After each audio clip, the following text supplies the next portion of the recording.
सिंध में केनाल समूरा नामंजूर उनवान से डहरकी में मुख्तलिफ सियासी समाजी तंजीमन के अगवाणन तरफा रैली कढी हुई। रैली में सियासी समाजी तंजीमन के अगवाणन शहर वॾे अंग में शिरकत कई। रैली अवामी चौक खां प्रेस क्लब ताईं कढी हुई। रैली में शरीक अगवाणन मोहब्बत समेजो, उस्मान भैयो, तुराब शर, जाम माशूक समेजो, लुतुफ शर ऐं ॿियनि जो चवणु हो तो सिंधु दरिया असांजी तहज़ीब ऐं सुञाणप आहे, जंहिं ते हुकुमरान धाणो हणी केनाल कढणु चाहिनि था। हिननि चयो त सिंधु असांजो जियापो आहे ऐं सिंधु दरिया ते कंहिं बि क़िस्म जो केनाल मंज़ूर न आहे। असां रत जे आख़िरी फुड़े ताईं केनाल कढणु न ॾींदासीं। हिननि चयो त केनाल कढण वारो फ़ैसिलो वापसि वरितो वञे, ॿी सूरत में असां एहतजाज जो दारो वधाईंदासीं। असां हिकु भेरो ॿीहर ॿुधाईंदासीं त डहरकी में मुख़्तलिफ़ सियासी समाजी तंज़ीमनि पारां नवां केनाल अॾण ख़िलाफ़ रैली कढी वई आहे, जंहिंमें मुख़्तलिफ़ सियासी समाजी तंज़ीमनि जे अॻुवाणनि वॾे अंग में शिरकत करी नारेबाज़ी कई आहे।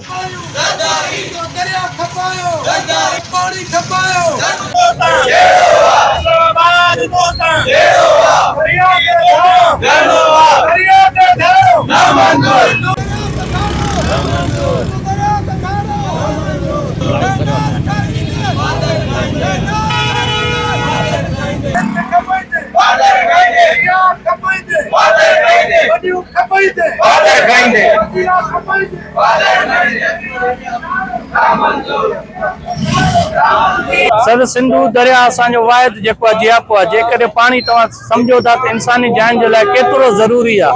हाणे ताज़ो वफ़ाक़ जेको आहे, असांखे पहिरें पाणी कोन थो मिले। ताज़ो वफ़ाक़ जेको आहे गैर कानून जेके आहिनि सिंधु दरिया मां केनाल जेका कढे पई, असांखे 1991 जे तहत पहिरें बि असांखे पाणी नथो मिले। असां वफ़ाक़ी सरकार खे ॿुधाइणु चाहियूं था त इहो फिलफोर जेको आहे फ़ैसिलो वापसि वरितो वञे, न त जेकॾहिं इहे केनाल ठहिया त मां सम्झां थो त सिंध सां गॾोगॾु जेको आहे पाकिस्तान उहो बि जेको आहे ख़तमु थी वेंदो।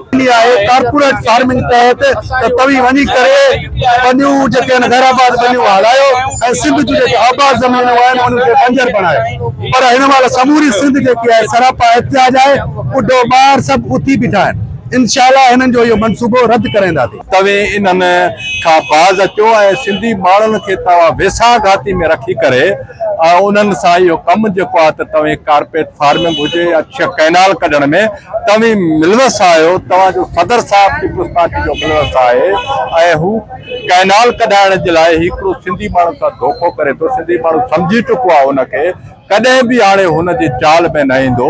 असीं वफ़ाक़ी सरकार खां ऐं हुनजे बीठल पोइ ताक़तनि खे घुर था कयो त अहिड़ो जेको आहे त हिकिड़ो फेडरेशन आहे सिंध जो, पाकिस्तान जो सभई गॾियल मुल्क आहे, त फेडरेशन सां हथ चुरांद न थियो।